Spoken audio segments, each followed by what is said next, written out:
It's Monday night, and we're sharpening our takes. You're tuned into The Cut, hosted by Thomas Roth.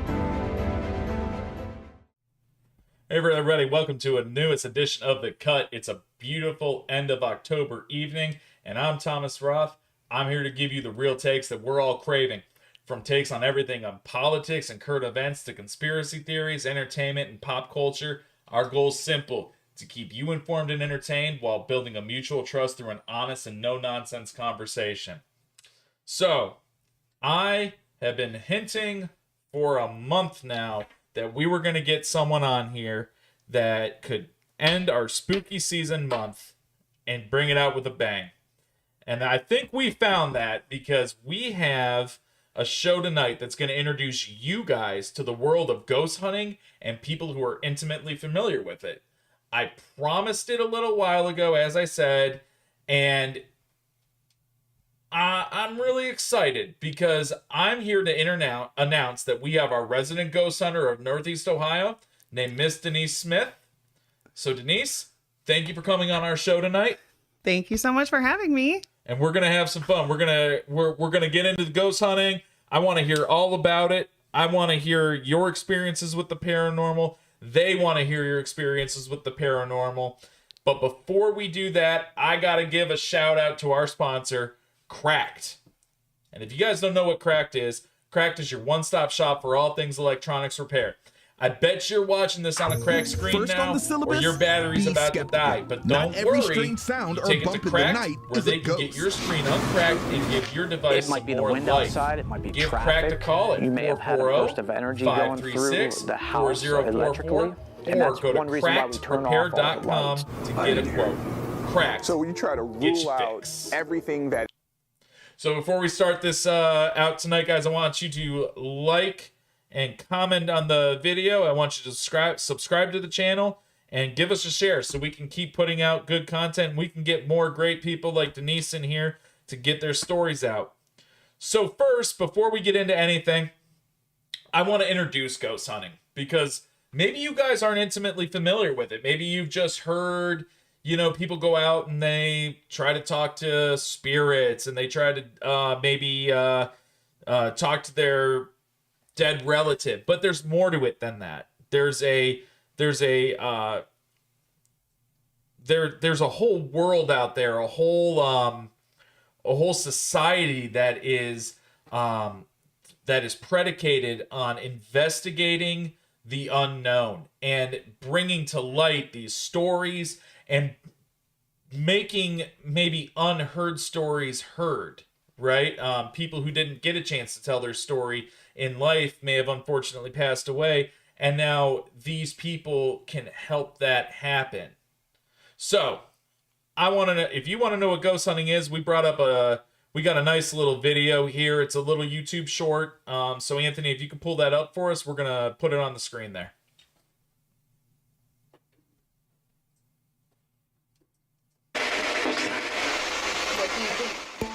These recordings from a recent ghost hunt at the Mardi Gras costume shop in Phoenix, Arizona, may be evidence that ghosts do exist.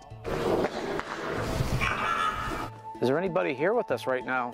But to actually prove this, Rob Kohler of the Phoenix, Arizona Paranormal Society is schooling us on the basics of ghost hunting. First on the syllabus, be skeptical. Not every strange sound or bump in the night is a ghost. It might be the wind outside, it might be traffic. You may have had a burst of energy going through the house electrically. And that's one reason why we turn off all the lights. I didn't hear it.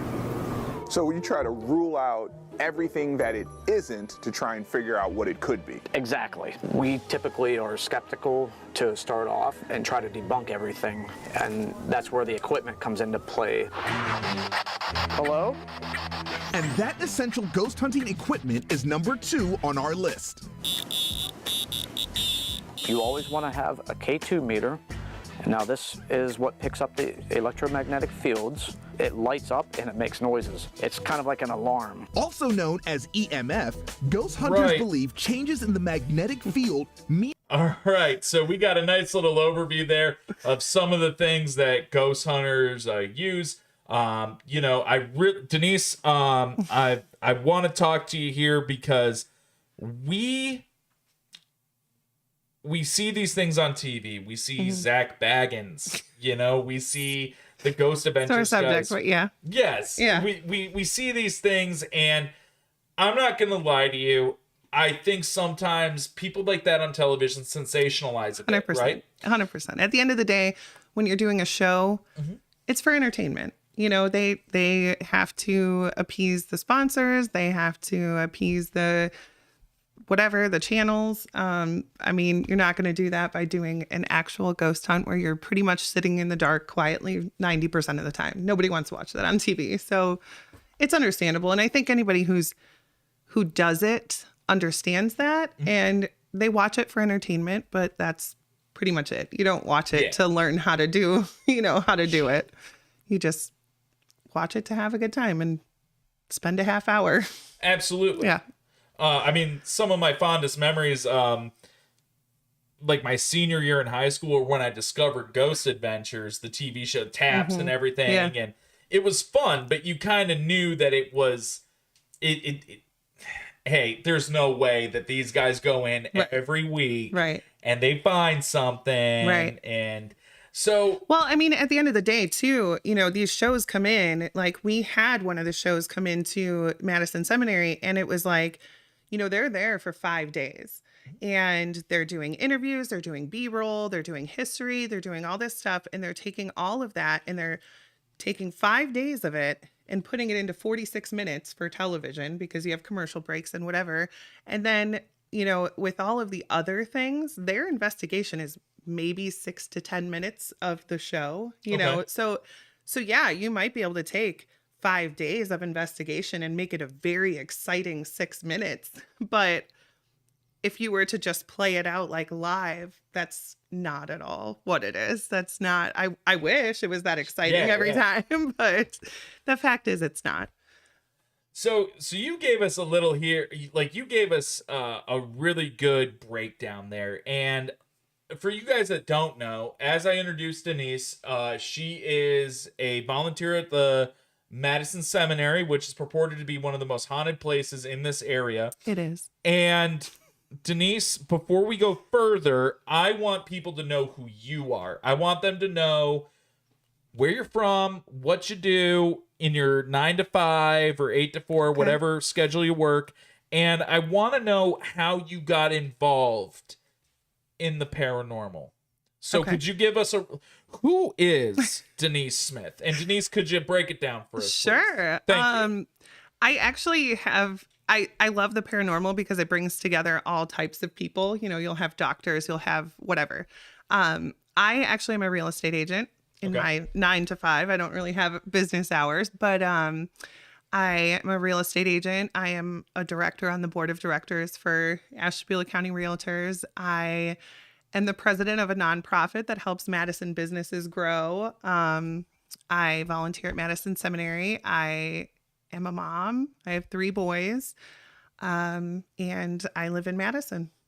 That's awesome. So you're local to the area. Yeah. You kept the paranormal investigating closer to home with Madison Seminary. I never wanted to do that was my next question. How'd you get involved? I didn't. I think the universe just decided this girl is going to do this, because the way everything worked out, I just kind of fell into it, and I fell hard. My husband and I went to Madison Seminary for a flashlight tour. We even went during the day while it was still light out, because I was scared.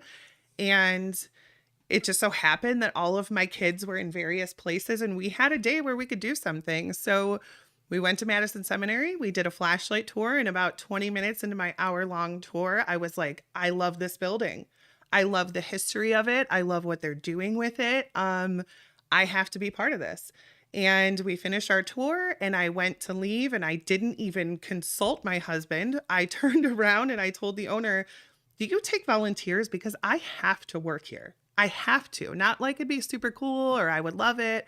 I said, I have to work here. And he was kind of taken aback, and he's like, sure, come next week, And here we are almost 7 years later. Now I have a paranormal podcast. I get invited to be part of events, all over the place. I travel to other states and go do investigations, and I really jumped into it. I didn't play. I still get very scared doing investigations. I'm a chicken shit. I get scared. I came for the history, and you can't be part of that building without experiencing paranormal. So I just kind of got sucked into it. That's awesome.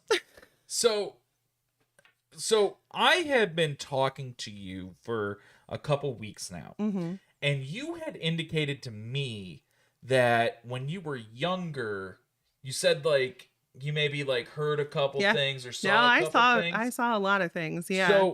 So do you feel comfortable maybe talking about that a little bit? Yeah. I grew up in a family that was very like open about that kind of stuff. Okay. Family events, we would have like psychic parties, and we would bring a psychic in, and they would take us all individually and do readings. And,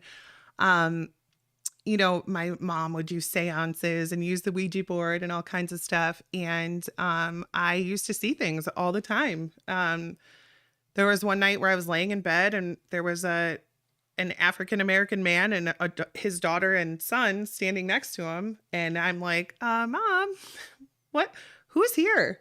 And she's like, nobody's here. It's your eyes playing tricks on you. And I just constantly was like seeing things like that and experiencing things. But, you convince yourself that it's not real, well, maybe I'm just tired. Maybe it's this, maybe it's that. So I kind of like shut it off essentially until I came back to the seminary. It came to the seminary, and then it's like you can't ignore it anymore. Yeah. You could go on a Tuesday afternoon and weird stuff happens. So I couldn't really get around it anymore. But yeah, I would say most of my life, like up until I was probably like in my teens, I was seeing things. And did you ever feel like threatened, or was it more just like they were there? Only one time did Okay. I feel threatened. Most of the time it was just weird, even when you see things often, it's still alarming. Sure. Yeah. But no, not super threatening. Okay. So you said that like your family would have like the psychic parties, and you guys were very open about it. Yeah. Now you have 3 children of your own. Mm-hmm. Now, do any of them show a propensity for something like that? All of my kids have seen something in my house. My youngest seems to have more of a connection to that kind of thing. And I try to not say anything either way, if that makes sense. Sure. I don't want to scare them and be like, oh my gosh, what do you think it was? We need to sage the house. I try not to do that.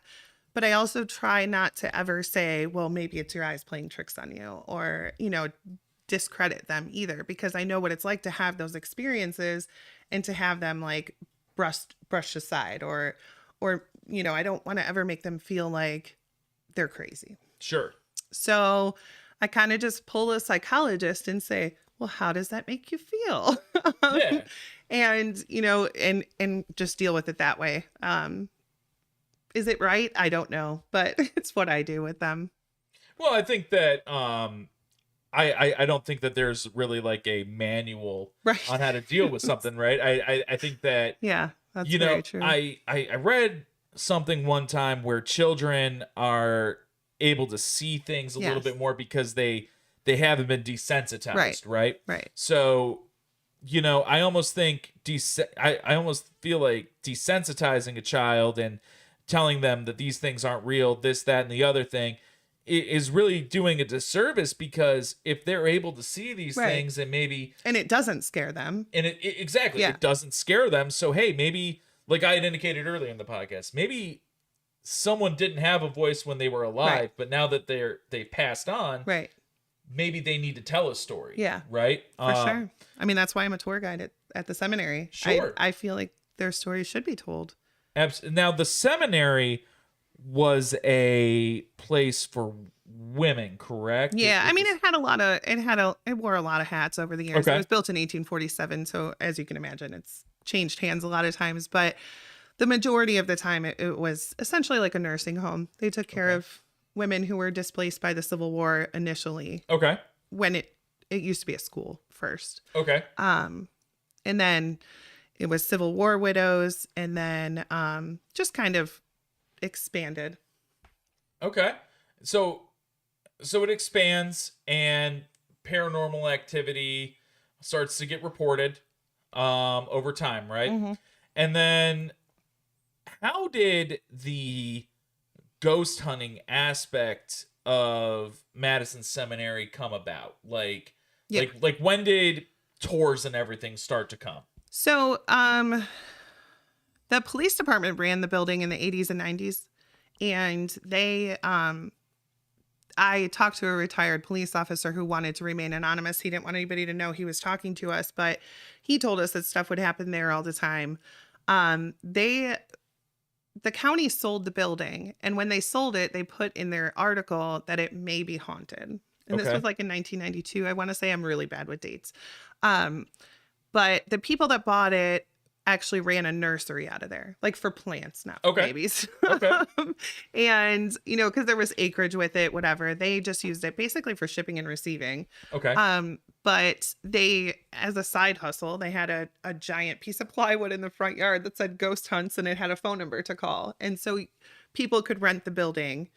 And the current owner was actually one of those people that rented the building. He came and did an investigation.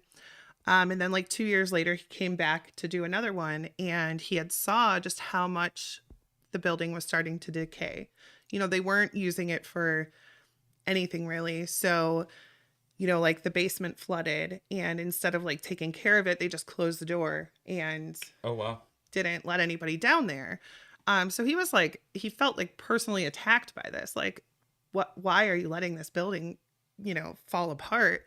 And so he ended up, the guy comes at 4 a.m. to collect the money, and he says, what would it take to buy this place?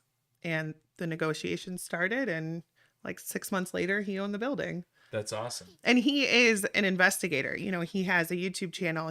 That's what he does.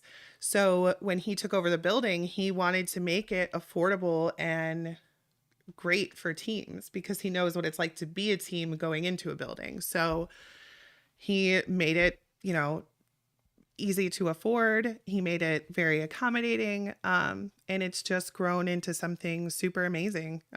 People travel from all over the place to come and visit it. And it's good too for the local economy. People are staying at Airbnbs, they're getting food, all kinds of stuff. So when he first opened, there was a lot of pushback from the community. Like, when you say, we're going to open this and we're going to do paranormal investigations, people think you're crazy, and they think it's stupid, and they think you're going to bring in riffraff and whatever. But it's been great. The community's really come around, and we do trick-or-treating for the kids, and this year we're doing a carnival for Halloween. And that's cool. So it's really changed over the years.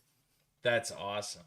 So we got a little bit of a history there on the Madison Seminary, but I want to give you guys really quick a little bit of a history lesson on ghost hunting. So before we start getting into a little bit more with Denise and start doing some questions here in classic The Cut style, I'm going to give you guys a little history on this and kind of show how far back ghost hunting goes. So, beliefs in spirits in the afterlife date back thousands of years. Ancient civilizations like the Egyptians and Greeks had rituals to honor the dead and communicate with spirits, and ghostly encounters were often attributed to religious phenomena, with ghosts viewed as souls in purgatory or spirits seeking vengeance. And so the modern concept of ghost hunting began to take shape with the rise of spiritualism in the mid-1800s. And the Fox sisters in 1848 became famous for communicating with spirits, which popularized the idea of contacting the dead. And who the fuck are the Fox sisters? The Fox sisters, I'm glad you asked that. The Fox sisters were born in the early 1800s in Hydesville, New York. So just a hop, skip, and a jump here from Ashtabula. Their family lived in a farmhouse that became the center of some mysterious happenings. And in 1848, the sisters began to hear some unexplained knocking sounds in their home. They claimed that these noises were responses to questions, with the pattern of knocks indicating yes or no. So, encouraged by their mother, the sisters began to perform some public demonstrations of their ability to communicate with spirits. They would ask the spirit the question, and the knocking would respond. And encouraged by their mother, they would. Wow, I double wrote that. So, scratch that. So after they were encouraged by their mother, they would communicate with the spirits, and they'd ask the spirit questions, and the knocking would respond. And they became symbols of the spiritualist movement, which emphasized the belief that the living could communicate with the spirits of the deceased. And their influence spurred the formation of spiritualist churches and groups across the United States over the years. And subsequently, over the years, the sisters would face skepticism and accusations of fraud.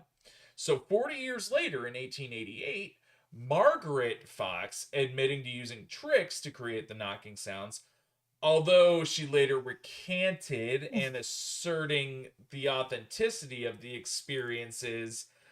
So, she says, hey, we did some tricks, but then later she's like, no, that was real. So, despite the controversy, the Fox sisters are credited with laying the groundwork for modern spiritualism. Their influence is still felt in contemporary ghost hunting and paranormal investigation practices.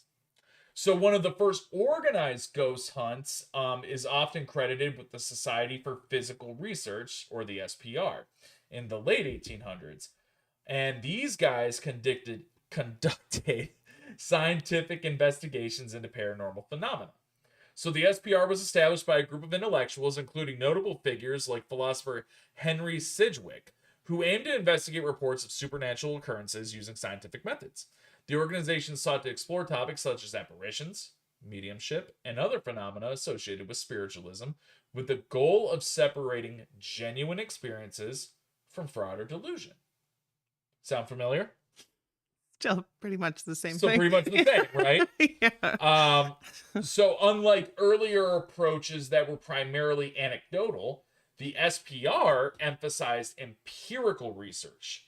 So the members conducted investigations, collected testimonies, and gathered data to analyze the validity of these paranormal claims. And the SPR conducted numerous case studies examining ghost sightings, medium demonstrations, and other paranormal activities. And then they documented these investigations in detailed reports. And one of their famous investigations involved studying the phenomenon of apparent apparitions, where individuals reported seeing deceased loved ones. So the SPR sought to understand the psychological and environmental factors influencing these experiences. And they also investigated various mediums, some of whom claimed to communicate with the dead. They aimed to discern whether these communications were authentic or based on trickery. And these guys really laid the groundwork for future paranormal studies and inspired similar organizations worldwide. Its approach combined a rigorous examination of evidence with an openness to the possibility of the paranormal. The findings and discussions initiated by the SPR contributed to the growing interest in spiritualism and ghost hunting during the late 19th and 20th centuries. So overall, the Society for Psychical Research marked a significant shift in how paranormal phenomena were approached, balancing skepticism with a genuine interest in exploring the mysteries of the paranormal. And its popular discussions about the paranormal today are really influenced by the groundwork that the SPR laid. So now we're going to watch a video here in a second before we get back with Denise. And I think that it can't be understated that the advent of technology in the late 20th century transformed ghost hunting. So equipment like EMF meters, digital voice recorders, and thermal cameras became common tools for investigators. And the growth of reality shows, Ghost Hunters, and Ghost Adventures significantly popularized ghost hunting and led to increased public interest and participation. So, Anth, I don't think now, thinking about it, that we can watch this because it's on Travel Channel. That's fine. That's fine. That's a no. I think that everybody has at least seen like previews for shows. Give and me your things best like Zach that. Baggins impersonation. No, because it would definitely be copyright. That definitely would. issues. I mean, Yeah. that dude would come at us. For sure, because it would be a great. Actually, fun fact: Give me I a do fun fact. not watch any of those shows. Okay. I do not. So why don't you watch those shows? If I'm being honest, it's because I don't like to be scared at home. Okay. I like to keep that separate, like that part of my life separate. I don't Sure. ever investigate at home. I don't watch scary movies. I don't. You don't watch scary movies? Aren't I the greatest paranormal investigator ever? So No, I told you I don't like to be scared. so you're kind of like an MMA fighter. When you're at home, you're the gentle person Yeah. playing with your kids, having fun. But when you go to that gym, Yeah, I'm different. you're ready to fucking kill. Different. Or Built yeah, different. yeah. You know what I mean? Like, Yeah, That's- I mean, I'll watch them. I have a lot of friends in the field now, obviously. Yeah. I'll watch if like one of my friends is going to be on, or Sure. if it's a location I've been to or something. Obviously, if there's one on the seminary, I'll watch it. But in general, I don't watch them. First Okay. of all, I think, I lead paranormal investigations at the seminary, and one of the most frustrating parts is people will come in and they just have this wild expectation about what happens at an investigation. And so they'll get there and they'll be like, can you move this chair? Can you push that wheelchair? Can you close the door? Can you tap my shoulder? Can you do that? And it's like, calm down. That's Yeah. not how things work. So I do get a little frustrated with them. I do like ones where, like Ghost Brothers or Project Fear or, Okay, yeah. like where they're not sitting here going, I'm an expert in the paranormal field. First of all, because nobody's an expert. They're just there having a good time. They like Yeah. getting scared. They're, just hanging out, having a good time. absolutely. I like that. There's an authenticity to it at that point, right? Right, exactly. And I feel like if you're gonna be ghost hunting and interacting with something that's beyond the spectrum of the living, there needs to be a certain type of reverence. Yeah. Right. Yeah. Because you're I think- dealing with forces that are beyond Are you. unknown. Yeah. Yes. I mean, if anybody tells you that they're an expert in the paranormal, then don't talk to them anymore. Because it's literally impossible to be an expert. Yeah. You could be an expert in like techniques. Sure. Sure. If you say like, I, am an expert in different ways of communicating. Sure. But nobody is an expert in the paranormal. Nobody knows the answers to anything. Nobody knows if that EMF reader is picking up your grandma or, you know what I mean? Yeah. They don't know any of that. And I hate when people say, oh, I'm an expert. It's the craziest thing because I read a really poignant quote the other day that death is the most permanent thing that there is. Like, and when we talk about dying and we talk about it's not just your physical body dies, right? Like you decay in the ground, but you're not really dead until someone speaks your name for the last time, Yeah, right? that's such a good. And I love that quote because it gives a voice to if now I don't know, right? I think I've seen a ghost, and when I was younger, so my parents have this 3-story home, right? They have a basement, first floor, second floor. Okay. The second floor is where my younger brother and I's room was. Okay. Like he had one room, I had another. Yeah. Right? And I remember being 4 years old, and I was really into The Lion, the Witch, and the Wardrobe. Okay. Right? Yeah. And I watched it on TV, and ever since I had watched it on TV, it was like this wolf guy, right? Yeah. And he scared me. And I went into my bedroom to get something, and I remember turning around, and I don't remember what happened, but I was so fucking scared. Yeah. I was petrified, and it was midday. Yeah. I didn't go in my bedroom until I graduated college. Oh my I literally gosh. slept in our den. Oh. I made a bedroom in the den. That I must have been wouldn't go terrifying. in there, right? Yeah.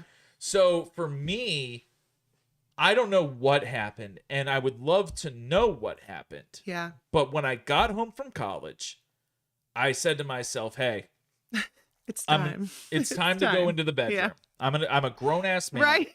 I go in there and I'm unpacking my college stuff, right? And my mom kept that room real nice for me. Nice. Bedroom, dresser, whatever. Okay. And I'm sitting there and I'm unpacking and I heard just like a tap. Okay. And I mean, I went cold. Like, cause I was like, fuck. You're like, this is why I wasn't in here. This is why I left. And I'll never I remember what I was wearing. Yeah. I remember everything. And I just said aloud, I was like, listen, I'm home now. Yeah. This is my room. Yeah. If you're real, if you're here, you got to deal with it. We got to figure out how to live together. Because Set some boundaries. Exactly. Yeah. I went and got a pizza, came home. I went in my room, turned on my PlayStation. It's like 8 at night at this point, right? Yeah. And I wasn't scared anymore. And nothing ever happened in that room again. Nice. Yeah. But my younger brother to this day tells me, because he lives at home with my parents, and he says, dude, like, I hear some shit up there, bro. Like, is he not up there anymore? He's still there. Oh. My younger brother still lives at home, and he still says he hears some shit. Yeah. And it's just interesting to me because I never felt scared anymore in there. But when I was little, I felt so scared, right? And I think that that's almost cool because when you can take ownership and show them like, hey, this is my territory. Well, you might it doesn't always work that way.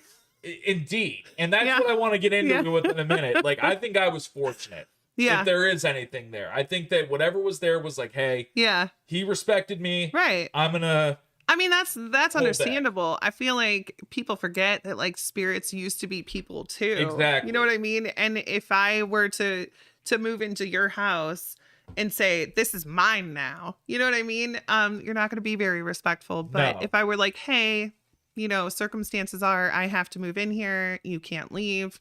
We're just going to have to learn to get along. Then you are probably going to get along. But it definitely doesn't always work that way. When I bought my house, I was hoping you'd have a I do. It was terrifying. I was hoping to lead into something. And this like is that. why I don't investigate at home. So I moved into my house 13 years ago. So do the math. I've been at the seminary 7 years. So this was way before any of this. My son was 6 at the time. Okay. And he told me that he had seen a man who looked like a man but had horns like a goat. I didn't know this at the time, thank God, but that's really, really bad. And I didn't know what to do. I told you my family like did psychic parties and stuff. So I called one of the psychics that we used to have at parties. And I said, hey, this is what's going on. My son's seeing people all the time. He's getting really scared. You know, like weird stuff happens. Can you come out? And she said, it'll be $350. And I don't talk to this woman anymore.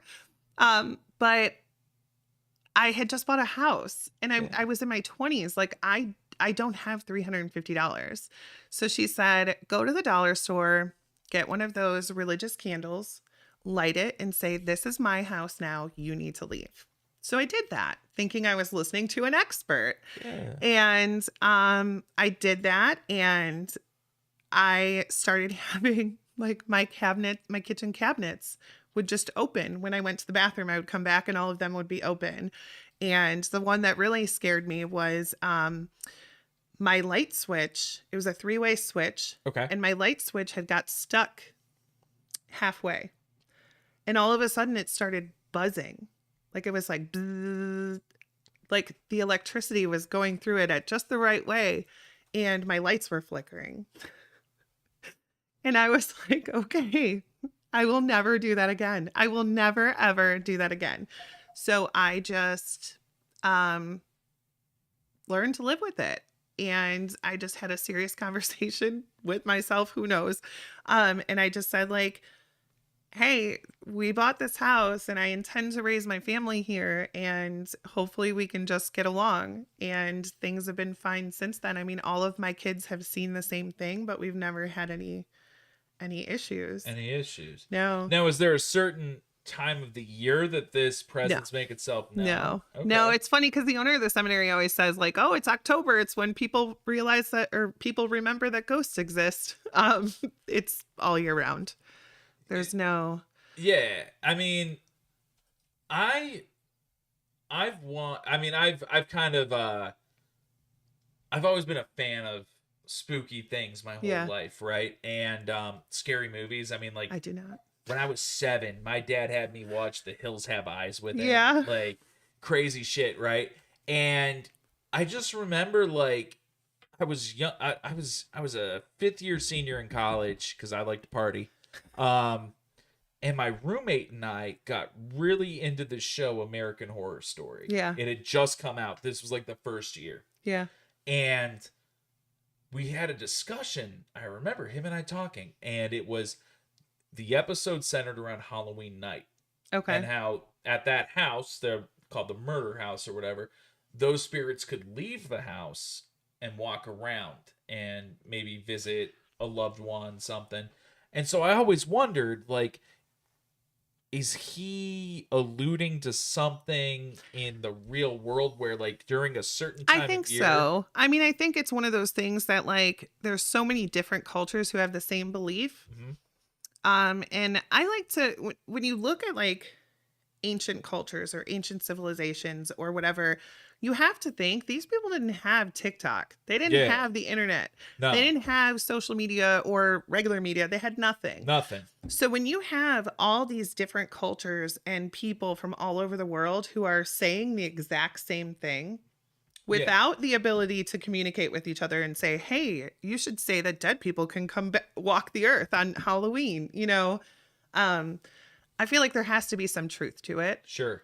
And a lot of cultures do believe that. So it's possible. Absolutely. It's Yeah. definitely possible. And it's something cool to think about. I mean, talking about the internet, I mean, the internet has fostered a vast network of horror fans, For paranormal sure. investigators, ghost hunters. The internet has also ruined it, though, if I'm being honest. So why don't you go into that for me? Okay. Why has the internet ruined ghost hunting? Paranormal investigating is already like freaking weird, right? Like Yes. it's not something that you would want to like you're careful about who you tell that you do it. You know, it's not something that's like openly accepted by everyone. So when you have people who are going on to the internet and they're posting fake videos, Okay. or they're posting pictures of dust and saying that it's orbs, or, you know, they're posting all of these things that are like so ridiculous. Like if you zoom in super far and you squint your left eye and you turn your phone sideways, it looks like a face, you know. It just makes everyone look crazier. You know, I understand that we all come with a little level of crazy, but it just makes it worse. And Yeah. so when somebody does have actual evidence, you know, nobody looks at it as actual evidence. They're like, oh, okay, another fake video from the internet. So, And it's not just that, I feel, Denise. I feel it's what people want is they want to see like fucking The Conjuring, Yeah. like with the hands, Yeah. like, you because know, that's what we think it is. but Yeah. it's not. Right. It's from what I understand in the research, because I've done research, because I wanted to come prepared with Yeah. you, right? I appreciate it.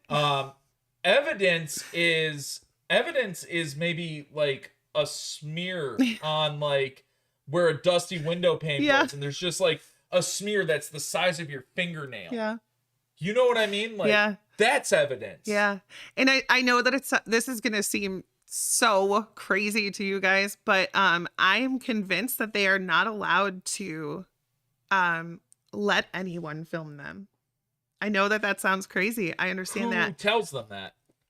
Okay, so you watched a lot of paranormal shows, and when you go to these locations, there's always an obligatory 7-foot tall shadow man, right? Yes. Every single episode says it. Every haunted location has it. Yes. Anywhere where people are using equipment, they always report a 7-foot tall shadow man. Mhm. I think that he's their babysitter. I am not anybody. I'm just saying that's what I think it is. That's a good theory, though. A lot of times when we're doing investigations, if you are asking questions like, who's your best friend? What do you want to eat for dinner? Who's the president? Whatever. Like, those questions are fine. But if you start asking them, can you travel through mirrors? Do you remember the names of your past lives? Like, anything that's like about how the afterlife works, you'll just hear a no or a shut up.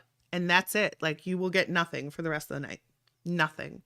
And we'll have teams come in and they got like, you know, the reaction camera here, and they got a camera on their head, and they got the chest camera, and they're holding their IR cameras and all this shit. And then they'll go in and they'll be like, man, it's really quiet. And I'm like, turn off your cameras. Like, just go and have a good time. Go for the personal experience, not the clout.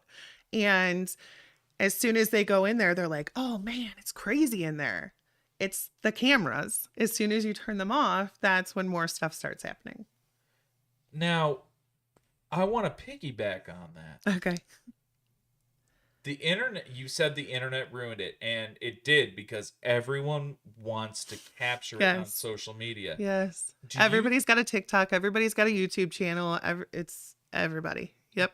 Do you feel that these ghosts, even though they're trapped in this world and maybe trapped in their time, they're cognizant of what's going on, and they know, like, hey, this isn't what I want. I just want to be left alone. Yeah. I've kind of a wild take on this. I feel like the spirits are just like us. You know, like you can't just see spirits all the time, but that like Teresa Caputo lady or whatever her name is. Oh, Jesus Christ. She walks into a grocery store and sees that you have your grandma and your great uncle on your dad's side with you, and she has a message for you, right? So there's different levels for us. And I feel like the spirits are the same way.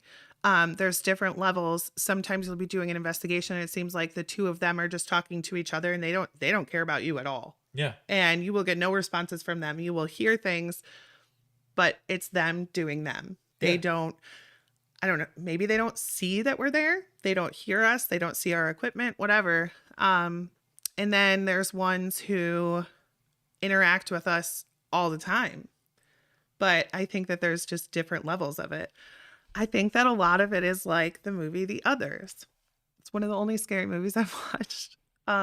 That's a throwback. Yeah, she thinks that there's a ghost in the house, but really it's like the new owners. You know what I mean? Because she can't see them. The kid can see them, but she can't. So she just thinks that it's a ghost, but really it's, you know, new people. New people. Yeah. And so they're just living their life like normal. And then certain people can see that the new people and certain people can't. So I feel like it's a lot like that. Again, not an expert because there are no experts, but just, I mean, there's credence to what you're saying, that's though. what I feel. Yeah. I mean, no one's an expert, but at the end of the day, if you do something enough, you get an idea. Right. Right. Right. And you can be intimately familiar without being like, oh, I'm the head honcho around here. And I feel like it almost takes a certain type of humbleness to be an investigator of the paranormal. And humbleness is something that a lot of investigators don't have. Why don't you think they have humbleness? Because they're not doing it. Everybody's doing it for different reasons. But I feel like the people who are doing, you know, the shows and everything, they're just trying to get that excitement factor, that Zach Baggins factor. Sure. And I think that the humble people are the ones who get a lot of experiences. Now, do you think it's because the those who have passed on and who are trapped here feel that genuine intent? For like, sure. hey, they want to know my Yeah, story? Absolutely. I feel like they know you before you even walk into the building. Because a lot of times, like, your name will get called or something. And I feel like I feel like there's some truth to auras. Mm-hmm. Like, we all just have this billboard of like, she's got a big heart. She's a boy mom, you know, whatever. Like, we just have this thing about us. And I think that I tell people all the time, Madison Seminary will give you what you put into it. If you walk in there puffing your chest and you're like, you ain't shit, you can't do anything, then you're going to get that pushback. But if you go in there like, hey, I heard about things that have happened in this building. I'm really sorry that happened to you. I'd like to talk about it. Then you'll have a good experience. Yeah. Now, we talk about experiences, and you and I had talked about possibly going to the seminary. Yeah. And I'm going to admit to you right now into the world. Were scared. I was. And it was something that you had said to me, though.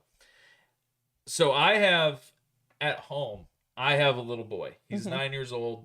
He's disabled. So he can't walk. He can't talk. Okay.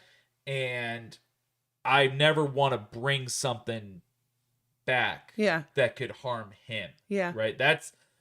do it like we talk about Zach Baggins. Like, come into me. You know what I mean? Right. Like, I would just be so afraid that entity would know my biggest fear is something happened in my little boy. I mean, that's possible. Yeah.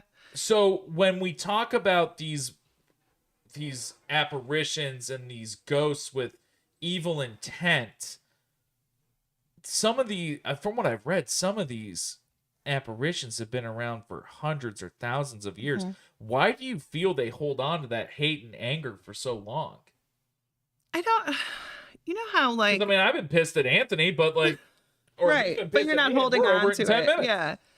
I think that we all just kind of like, you see it in your infant. I'm sure you saw it in your son. I think that we all just inherently have these personalities, and it's not so much our meat suits or our bodies or this lifetime or whatever. I think it's just something that is part of your soul, and it's not, it's not going to go away. So somebody like who is a serial killer or, does something terrible in life, their soul is probably just garbage. Sure. And then when they pass on, they're just going to continue to be garbage human beings, but now they don't have a meat suit to go with it. So they're even more angry because now they don't have that body and that meat suit to they're just, carry it out. So they're even more and there's no frustrated. repercussions. You know, I mean, you can't arrest a ghost. Right. I mean, Ghostbusters aren't fucking real. You can't go over there with So what are you going to do about it? Yeah. I mean, you could sage or whatever, but I don't know. I kind of don't believe in all that stuff. When a ghost, when you told me it's definitely possible for them to latch onto you, what do they do when they latch onto you? It just depends. Like my co-host on my podcast, anytime he goes somewhere, he gets some old lady will attach herself and go home with him. And it's not anything like, he worked in healthcare for a long time. He's a great guy. He has a great heart, and they will just come home with him, and they will just be known. Like his wife will see them, or something will fall off the counter and she'll be like, damn it, Michael, you brought somebody home with you again. I don't think that it's always, first of all, it's not always a demon. That's a huge thing for me, but it could be different reasons. Maybe they're sick of the questions that are asking, people are asking every day. Maybe they're sick of the location. Maybe they know you. People forget that, like, we all have an entourage of people that follow us around, right? Like your spirit guides, your guardian angels, whatever you want to call them. We all have an entourage that follows us around all the time. So maybe they just liked the people in your entourage and they're like, cool, I'll hang out with you guys for a while. Cool. Okay. I mean, everything doesn't have to be not necessarily negative. malicious. No. And even when you go to a place, say you go into a building and you walk into a certain room and all of a sudden you're having chest pains. Now, if I was Zach Baggins, I would say that's a demon possessing me and trying to kill me, right? Yeah, because that's what he says. Right. But at the end of the day, like, we don't know that. Yeah. It could just be, maybe it's somebody who died of a heart attack. Maybe it's a woman whose husband went to war and never came back and she died of a broken heart. You know what I mean? If you're not psychic, then you don't have the ability to listen to what they're saying or to see them. So that's their only way of communicating with you, is to make you feel certain things. I think the whole fact of like, everything is negative, everything's a demon, everything's malicious is so overplayed. And that's not at all how it is.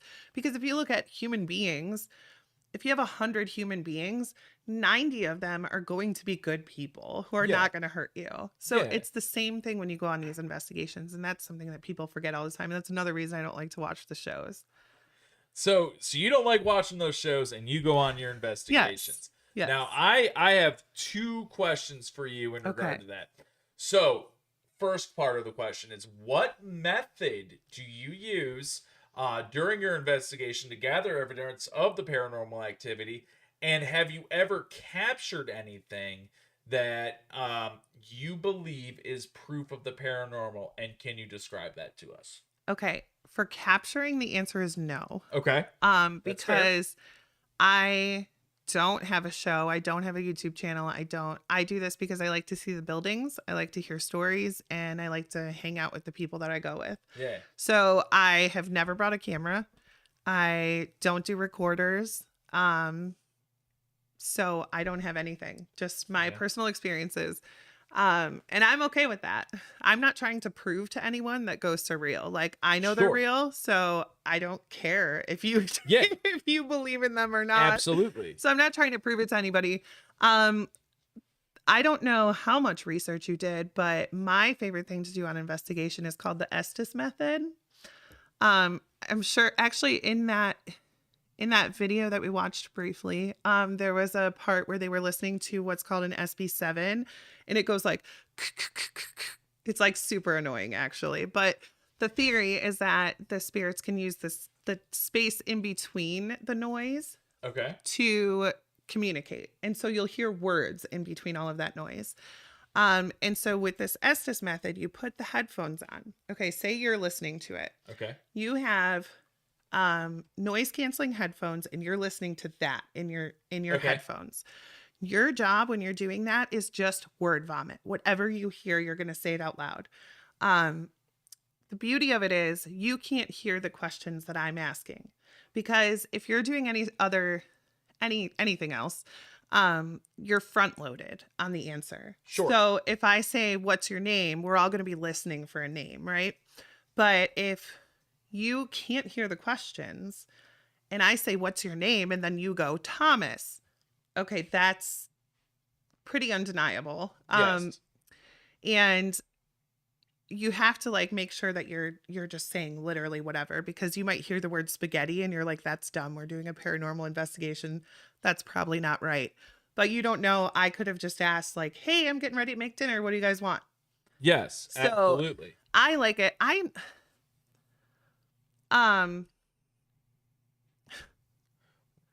What do you got here? Anthony pulled up with the an example of the Estes method. Throw it up there real quick for her. Well, we didn't even watch it. We don't know what she's going to say. I'm going to teach you my favorite paranormal investigation technique, the Estes method, commonly referred to as sensory deprivation. You may have seen it on paranormal investigation shows like Kindred Spirits. First, you'll need a friend, a blindfold, noise-canceling headphones, and a spirit box. Next, have one person put on the blindfold to diminish visual stimuli as well as heighten their senses. They will listen to the spirit box through the headphones and repeat any communication that they hear. The other person will ask questions. Is there anyone here with us? Friend. With proper execution, there'll be no outside influence to the listener. The communication will be heard clearly without interpreting the response to the question. Who would be your Estes method partner? Let me know in the comments. So it's literally what you just said, but seeing it like kind of like how it is, and putting like, hey, it's like a little box like this, right? It makes it more like accessible, and almost like, I hate saying this and I don't mean it in any certain way, but like when I would watch Ghost Adventures and they come in with like a fucking thing that's as big as this mat and they're like lugging it around, and I'm like, bro, there's no way that fucking that's an old Mac computer with a PlayStation on it, bro. Yep.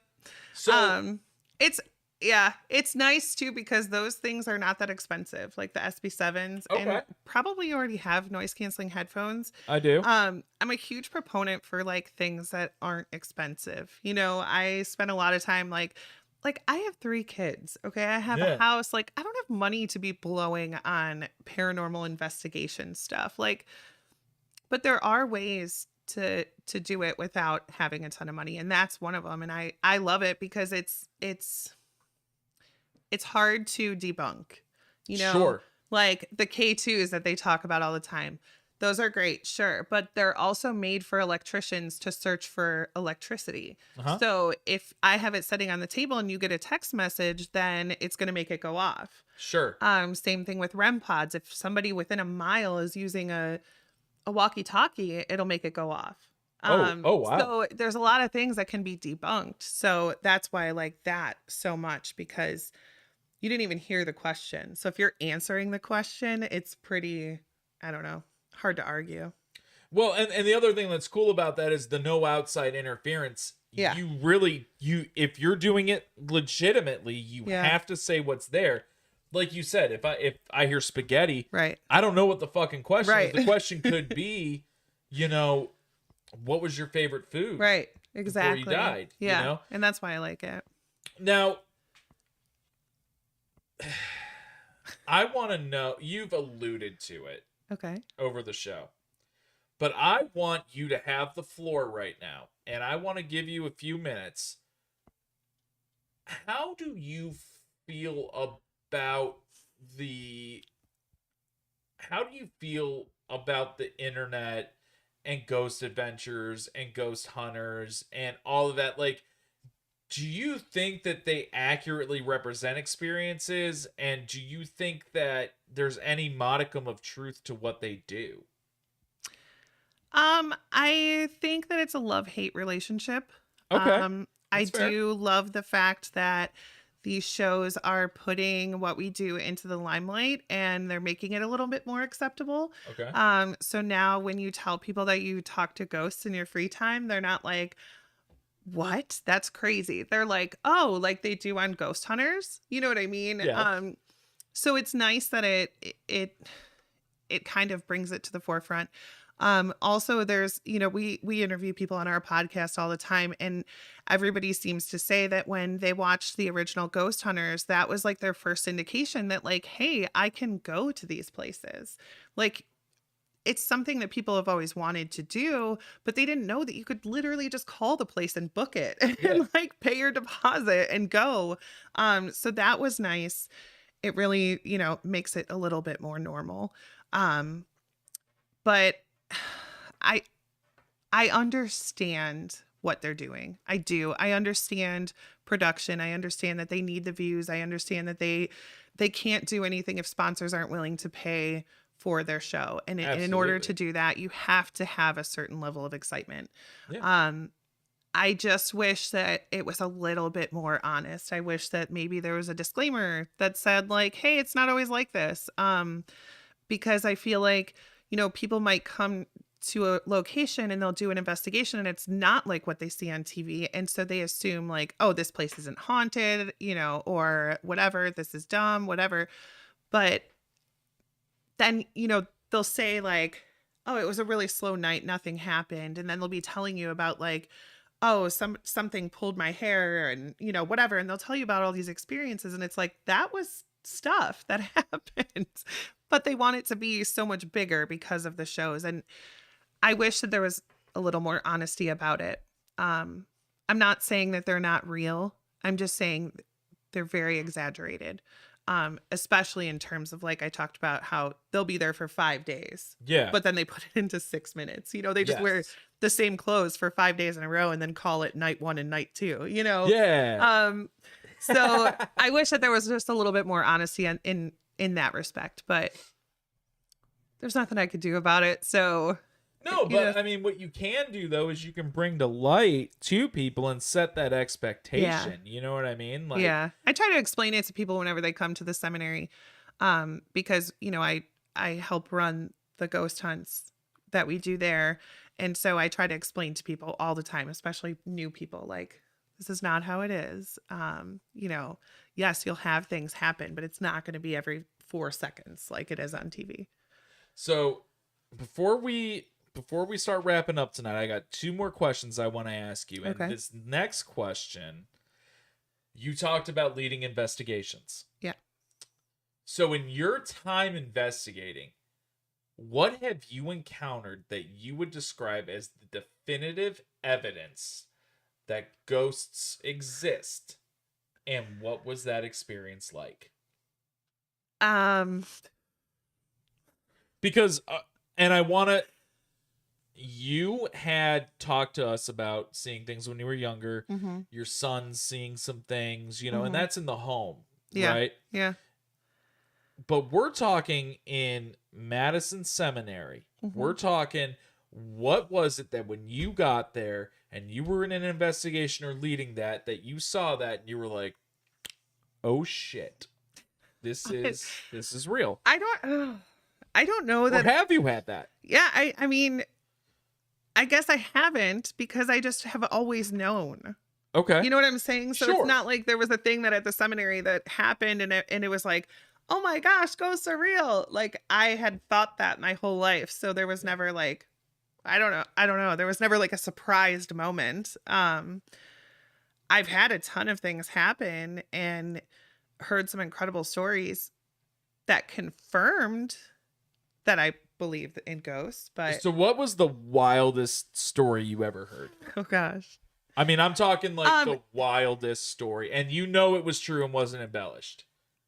So actually, somebody told me at Regal Vineyards, which is in Geneva. I know Regal Vineyards well. Okay. So somebody told me that somebody was doing an investigation there, like way before these people owned it. And they were picking up on a spirit of a little boy. And he was telling them that he was in the wall. And they were like, I don't know who dug into the wall, but they found bones of a little boy in that wall. And like weird shit like that happens all the time. Like, how do you explain that? How do you explain like little kids having stories about when they were in World War II because they were reincarnated? You know what I mean? And they know their name, they know the plane they drove or flew, you know, things like that. There's paranormal is by definition not normal. So Yeah. if something is like, you know, I put this here, I come back, it's in a different spot, or it's wet, or it's broken, or something, that's not normal. Sure. So it's by definition paranormal. Absolutely. I mean, It's scary to think about because, like, so I moved into this new house and I have had nothing happen at this house. Okay. Right? Yet. Because something could happen. Yeah. You know, you never know. Yeah. But when I moved into the first house with my wife works night shift. okay. Okay. And I will never forget, she had went to work and at that time I had 2 dogs, Okay. not my third yet. And my biggest one, his name's Frank. He's a German Shepherd pit Love bull. it. He's the best dog in the world. I named it after Frank Reynolds from It's Always Sunny in Philadelphia. Okay. And I had this back room and it was like my man cave, right? And it faced the backyard. Okay. And we lived in a nice neighborhood on the east side of Ashtabula, and I'm playing my video games, and Frank runs through the door. He had never done this before, Okay. and he starts barking, and I'm like, "Yo, Frank, shut the fuck up! Right. Come on!" Yeah. I think I was actually on with Anthony playing Call of Duty, and Frank wouldn't fucking quit. So I said, "Okay, I'm getting off. Dog's being an ass. Maybe he has to go to the bathroom." Yeah. So I go to unlock the door. And Frank backs away and starts whimpering. And the hair on the back of his neck is up. And Oh, he's no. prickly. And I'm like, what the fuck, dude? And I turn the light on in the back and I'm looking and I'm like, there's nothing here. And Yeah. I'm looking, I open the door and I'm like, what's going on? Nothing. And Frank, go to the fucking bathroom. Yeah. He won't go. So I said, well, fuck you. Then you're going to have to hold it till mom gets home in the morning. Right. Close the door, shut it, and Frank's still there, so I shut the blinds because I'm like, yeah, maybe he sees a reflection, Right. whatever. I get into bed. I'm laying in bed, and Frank never came in the bedroom with me. Okay. He's in the bedroom. He's laying on the bed with me, and he's shivering. Oh my gosh. And I'm like, buddy, like, are you not feeling good? What's wrong? right. I have my TV on in the bedroom. We're cool. I turn the TV off. And I go check on my little boy. He's in his bedroom. He's good. He's sleeping. And Frank's just next to me. Huh. I'm laying in my bed. I start to drift off. I'm on my side and I start drifting off, you know. And I hear it. Someone whispered in my ear, Tom. Like that. Mm-hmm. I bolted up. And Frank's looking at me. And I'm like, fuck this, dude. Frank's like, dude, I've been trying to tell you. Exactly. I go up because I thought someone Yep. was in my fucking house. right. I'm checking the whole house. I got my golf club because I don't own a gun. Yeah. Got my medical marijuana holder. I can't own a gun. Right. I'm going around. Plus, the house what are you with going the to do? golf club. Shoot a ghost? Yeah, exactly. I go into my son's room, I get him, I bring him into the living room in the front, turn Yeah. on all the lights in the fucking house. Yeah. Both the dogs are there. We literally waited until morning for my wife to get there. And I'm not, and then like 3 I'm weeks. not laughing at you. I'm laughing with That's you. fine. Just so you know. 3 weeks later, someone broke into my truck and stole money and golf clubs out of my truck. Yeah. And then I told my wife it was a combination of it. I told her it was because someone broke into the truck. But in the back of my mind, That was a half truth. listen, Yeah. something fucked up happened there. Yeah. But here's the crazy thing, Denise. There was never anything that was moved. There was Yeah. never like, I never heard anything because we got a little nanny cam. I never Yeah. heard anyone talking to my little boy because I Yeah. look shit up like that. Like if something's there, you might hear them on the For sure. Yeah. nothing. And my little boy was never afraid to go into his room. Nothing. Yeah. It doesn't have to be bad though. That's But what I'm to saying. me, Yeah. I mean, it was oh yeah, it scares the shit out of you. But when I felt Right. it, I felt someone And was the fact, mad at me. yeah, and the fact that Frank was going crazy. And It's that a was the little scary. wildest thing because my dog, I mean, Anthony's met my dogs. Like, Frank is probably the nicest one out of all of them. Yeah. He just wants to be pet. Yeah. He just wants to hug you. And I, from that moment on, I said, there's something in here that doesn't like me. Yeah. And I don't know why. You know, I don't do anything bad. Like, Well, you didn't. Maybe. maybe it was a man who owned the house prior. and Right. They just Maybe it was associated somebody me. who looked like you. Maybe it was your soul in a past life. Like there's a million reasons a spirit could be mad at you. It was, and it made me really, when that happened, I started to look at more shit, Yeah. you know, like, because it wasn't, because I told a couple of my buddies and they're like, dude, you didn't hear shit. Yeah, They right. were like, Yeah. you were Yep. fading off to sleep and you were dreaming. Right. That's what happened. You were Yeah. dreaming. And I said, no, that's not what fucking happened, Right. dude. Because I know what was going on. Yeah. Like, so that was like my big experience. And that's kind of when I knew there's something beyond. Right. And it took me buying up my first fucking home to And then know quickly selling it. and quickly selling it. Because this happened in like September of that year. Yeah. We were out that bitch by fucking end of December. So funny. I mean, I ain't even joking. Yeah. Like, I just told my wife one day, hey, you want to go look at houses? Right. She was like, we just fucking bought this. You're like, yeah, baby, I want to get you something. Yeah. It's all about you. So I want to ask one final question before Okay. we end this tonight. And if there's one thing you could tell the spirits you've encountered, something they would truly understand or take to heart, what would it be and why? Oh my gosh. That's a really tough question. But it's a good question. I don't know. I guess I do this for different reasons than other people, and it's probably something that's different than other people would say. But I don't know. I guess I just want them to understand that we're just like them, and there's good ones of us and there's bad ones of us, and at the end of the day, you don't have to talk to anybody. We do tell the spirits that at the seminary. I know that's kind of ass backwards from trying to make money, but But no, it shows a respect to them. yeah, You're I on mean, their territory. right. And I don't know. I guess that would be it. Is just that, I hope that they understand that I have no ill intentions. I don't need anything from them. I'm just there to have a conversation. I feel like a lot of people's lives, especially if they went through something traumatic or whatever, I feel like their lives are kind of hidden. They're brushed under the rug because we don't talk about bad things that happened in the past, and I hate that.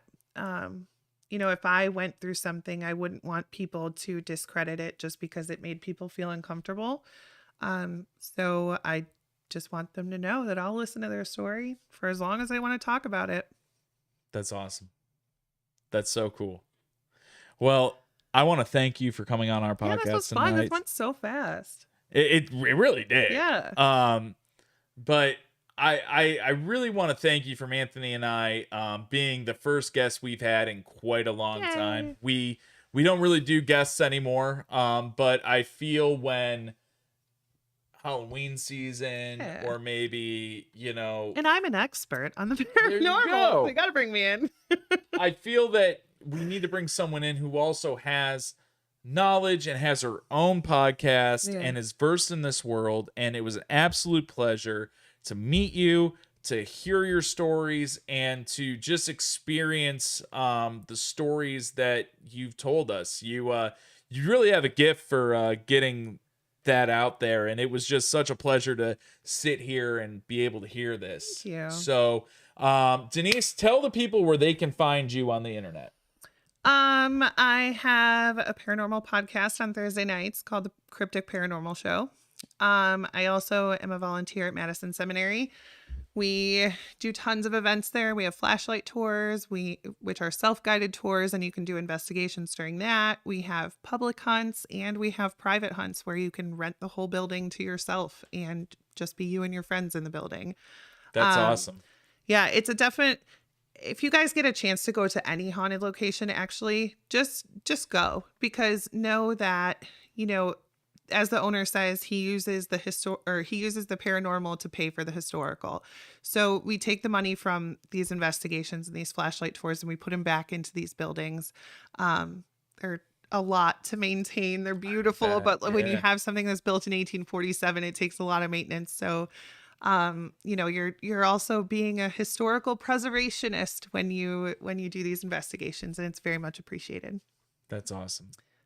Well, Denise, we had your the Cryptic Paranormal Show Facebook page up there. So if you guys head on over to Facebook, look up the Cryptic Paranormal Show with Heisenberg, the Goose, and D Nice. D Nice. As she said, it's on Thursdays. Yep. So check it out.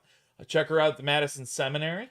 And you can check us out every Monday at 7:30 when we go live to give you guys the live unfiltered takes that you are craving. So, hey, you guys have all made the cut. I'm Tom Roth. I was joined by the wonderful Denise Smith tonight. And a special thank you to the producer of the show, the guy who makes everything go, the guy who made this dream a reality, Anthony Aquendo. You guys have a great night. We'll see you next week when we kick off the politics season of the cut, because we got a fucking election coming up. Which is scarier than ghosts. Scarier than ghosts. You're right. And I can't wait to see you guys. So we'll see you next Monday on the cut.